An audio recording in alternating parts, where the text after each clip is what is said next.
que eu queria discutir com vocês hoje aqui? E vamos manter isso aqui como uma conversa, muito mais do que uma análise ou qualquer outra coisa parecida, né? Quando terminou o primeiro turno, eu conversei com um grande amigo meu, que é um analista político que eu conheço há muito tempo, inclusive já fizemos programas juntos e tal, né? Que é o Fabrício Pontin, que é inclusive professor universitário, aquela coisa toda. Uma pessoa de respeito, né? Um rapaz sério, né? Um rapaz de família, né? Um rapaz pela família, inclusive, né?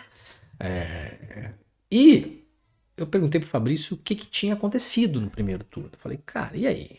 O que aconteceu, né? Por que teve essa diferença tão grande assim? Ele me chamou atenção para duas coisas. Primeiro, sempre tem uma migração de votos para algum candidato, principalmente no primeiro turno. Isso vem acontecendo nas eleições do Brasil com alguma frequência, né? Já teve para o Aécio, já teve para Marina, né? Acho que já teve para o Alckmin também, alguma coisa assim.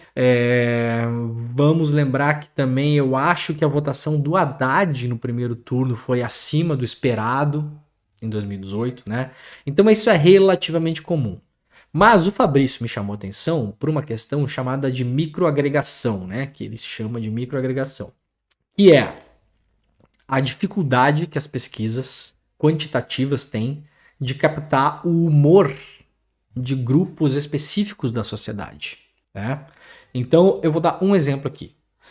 Uma pesquisa, ela se baseia no censo do IBGE ou na PNAD contínua, né? Se baseia nessas grandes pesquisas para conseguir tirar a sua amostragem da população brasileira, né? Então você tem que fazer uma pesquisa nacional, você tem que ter ali a quantidade certa de homens e mulheres, de renda familiar abaixo de 2 salários mínimos, de 2 a 5, etc e tal, de escolaridade, você vai fazendo um perfil da sociedade brasileira, a quantidade de pessoas que se encaixam naqueles slots, né? E com isso você define as regiões onde as pessoas moram, onde você vai ouvir as pessoas e que perfil de pessoas serão ouvidas. Então, quando você para uma pessoa na rua, você tem que fazer as perguntas básicas. Qual a sua renda?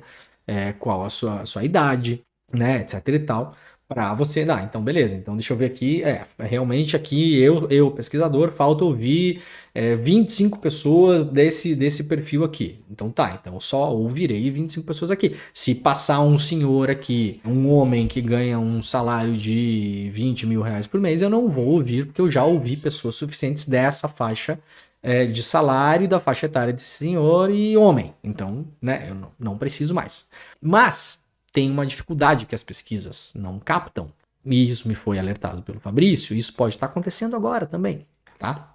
Numa espécie de efeito rebote, né? Que é o que o Fabrício chama de microagregação de votos, tá? Que é o seguinte, você não consegue pegar, por exemplo, o pessoal dos clubes de tiros, né? Clube de tiro. A gente não vai conseguir pegar o humor dessa galera.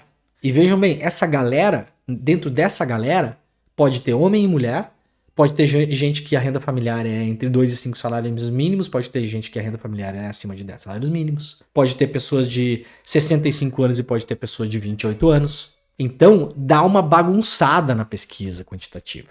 Dá uma bagunçada. Isso que o Fabrício chama de microagregação. Então, vejam bem, você tem os institutos na rua fazendo a pesquisa, né? Com base, digamos assim, nesses velhos cânones da pesquisa, né? Mas a pessoa que está nesse grupo, a depender do quão coeso é esse grupo, por exemplo, os CACs, os clubes de atiradores e caçadores, que nos últimos anos no Brasil se tornaram quase como se fosse um culto que tem muito a ver com o bolsonarismo, né? Quem hoje está afiliado em CAC e quer andar com arma, etc e tal, tem uma ligação muito forte com a extrema-direita, com o que pensa a extrema-direita. A pessoa talvez não se dê conta de que ela é de extrema-direita, porque na cabeça dela é pela liberdade, é pela família, mas no fim das contas é o que eu já falei algumas outras vezes, né? Você não precisa saber que você é uma coisa para você ser aquela coisa, né? Às vezes você não sabe, mas você é. É aquela coisa que muita gente se dá conta quando sai do Brasil, por exemplo, e eu morei fora do Brasil muitos anos atrás, né? Você só se dá conta que você é latino-americano ou que você não faz parte do mundo ocidental, como se chama, quando você sai da América Latina e vai morar em outro lugar. Você vê que você não é considerado ocidental, mesmo que você não soubesse, né? Então, você não precisa se reconhecer como de extrema-direita para ser. Basta você professar os preceitos dessa extrema-direita, digamos, moderna, meio com cheiro de velha, né? Que usa eufemismos para chegar em fascismos, né? Então não é pelas armas, é pela liberdade. Não é contra o aborto, é pela vida, né? Fica usando esses eufemismos para chegar, no fim das contas, em microfascismos, né? Ou agressões à convivência democrática e cívica, etc. e tal. Então, voltando à ideia das microagregações do Fabrício. O pessoal do clube de tiro, né? Você tem aí no Brasil, nos últimos anos, se eu não me engano, meio milhão de pessoas registradas, né? Em clubes de tiro. Meio milhão de pessoas a mais, né? A mais. Então você pega meio milhão de pessoas que ali tem um sentimento que vai se refletir em voto que é muito semelhante entre todos que estão frequentando. Por falta de palavra melhor, vamos chamar de seita, tá? Aquela seita, né? Tem um sentimento entre aquela galera que tá frequentando aquilo lá. E aí, não importa se a pessoa que tá ali ganha mais de 10 salários mínimos ou entre 2 e 5. Se ela tem 65 anos ou se ela tem 28. Se ela é homem ou mulher, entendeu? Não importa. Se ela é da região Nordeste ou se ela é da região Centro-Oeste. Porque existe uma agregação de ideias entre essas pessoas, existem consensos entre essas pessoas que são formulados em torno do que elas gostam e praticam e professam, que gira em torno do armamento e da cultura do armamento, e que está sendo alimentado lá no grupo de WhatsApp, nos grandes grupos de WhatsApp. Eu, por exemplo, antes do 7 de setembro, eu entrei num grupo pró-armas, ia ter um evento, né, pró-armas aqui, ó. Tô até nele até hoje, ó. Deixa eu ver quantas pessoas tem nesse grupo, ó. Tem 3.650 membros no grupo que eu tô aqui, o grupo pró-armas, né?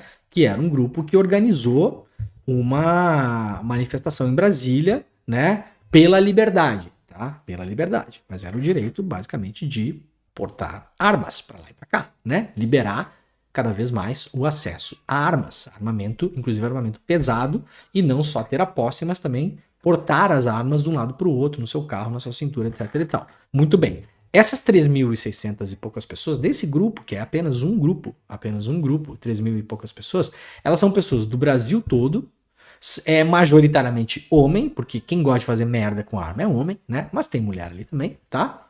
São brancos, negros e pardos, né? Não há diferenciação ali. De todas as idades e de todas as rendas.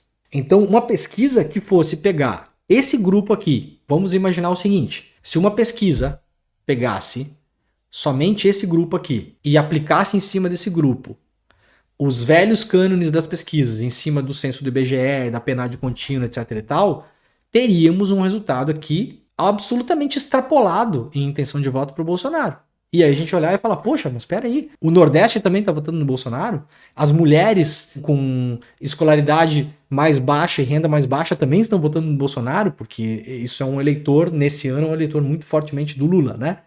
Por quê? Porque você tem essa questão da microagregação atrapalhando o resultado. E isso está acontecendo com vários tipos de grupos no Brasil, mas um deles é o principal, que são os evangélicos. Não cansaremos de falar sobre isso, né? E eu vou frisar mais uma vez, não são todos os evangélicos, mas nós aqui sabemos de quais evangélicos nós estamos falando. Sabemos de quais evangélicos nós estamos falando, né? É o evangélico que acredita que Jesus mandou comprar fuzil. É esse evangélico que a gente está falando. É o evangélico que professa que ser de esquerda não está de acordo com os ensinamentos da Bíblia. Tá? É deste evangélico que nós estamos falando. É o evangélico que se miscuiu com toda essa gororoba da extrema-direita. São essas denominações evangélicas que a gente está falando. São esses pastores, são essas pessoas que a gente está falando. E existe o fenômeno de microagregação dentro dessa galera. Tá? Existe, por exemplo, olha aqui isso aqui. Eu publiquei na semana passada, lá na newsletter, agrandeguerra.com.br, assine, é de graça, um texto chamado Eles Mataram Deus, tá? Inspirado na célebre frase do Nietzsche, que na verdade não é do Nietzsche, né? Acho que o Hegel já tinha dito isso antes, e outros filósofos já tinham dito antes, mas tinha um pouco essa ideia, né? Que o Nietzsche cristalizou e levou para a história que a modernidade, ou, né? matou Deus, né? Matou a ideia de Deus, e aí o que colocaremos no lugar, né? Deus era como uma espécie de muro de contenção para as loucuras do ser humano, né? E aí quando você mata Deus, o que você coloca no lugar de Deus, né? A ciência acabou matando Deus. Nossa, e agora? O que as pessoas vão fazer? As pessoas vão começar a cometer loucuras, né? O Nietzsche tem lá uma saída dele, que é o niilismo, né? Mas enfim, não vamos entrar nesse papo aqui também. Você vai ler, vai se informar, vai ler Nietzsche. Também isso aqui não é um negócio sobre filosofia. Muito bem. Olha o que está acontecendo pelo Brasil. Isso aconteceu no primeiro turno, tá? Isso aconteceu no primeiro turno. Está acontecendo de novo. Jejum e oração pelo Brasil. Isso aqui é um pastor de uma igreja, tá? Esse Abi Huber é um pastor relativamente famoso, super ligado à extrema direita, bolsonarista, pela família, etc e tal. Enfim, esse tipo de gente aí. Tá lá. Isso aqui é do Instagram dele. Ele é o pastor dessa Paz Church, né? Jejum e oração pelo Brasil. Por acaso, o jejum de 21 dias, né? Porque foi buscar lá uma receitinha pronta de uma passagem bíblica. Por acaso, o jejum de 21 dias termina dia 30 de outubro. Por acaso. Só por acaso, né? Então, começou dia 10 de outubro, termina dia 30 de outubro.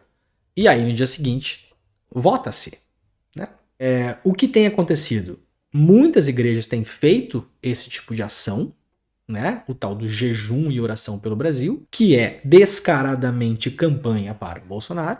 Descaradamente campanha para o Bolsonaro, porque durante esses dias do jejum, obviamente, tem uma pregação absurda em cima do Bolsonaro, e é por isso que o vídeo das adolescentes venezuelanas pegou tão mal pro Bolsonaro. Vocês viram que ontem o Bolsonaro fez mais um vídeo se desculpando com a Michelle Bolsonaro do lado e com a embaixadora da Avon, né? Que a galera chama, né? Que é a embaixadora fake da Venezuela do lado, né? Que não é embaixadora, né? A embaixadora do Guaidó. Mas como o Guaidó não é presidente de lugar nenhum, ela também não é embaixadora de lugar nenhum, né?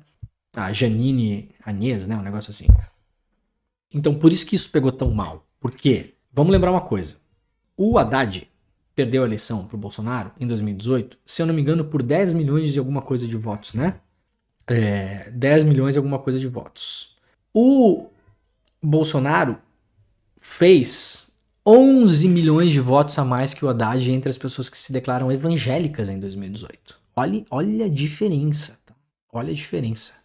O Bolsonaro fez 11 milhões a mais de votos, a mais do que o Haddad em 2018 entre as pessoas que se declaram evangélicas. Então é um celeiro gigantesco de votos para o Bolsonaro. Gigantesco. Se o Bolsonaro perde tração nesse povo aqui, ele não só vai perder a eleição, ele vai tomar um pau. A diferença entre o Bolsonaro perder a eleição com dignidade ou ser uma eleição muito apertada, ou eventualmente até o Bolsonaro ganhar, porque, gente, isso não está descartado, o Bolsonaro ganhar a eleição. Não se iludam, tá? Não se iludam.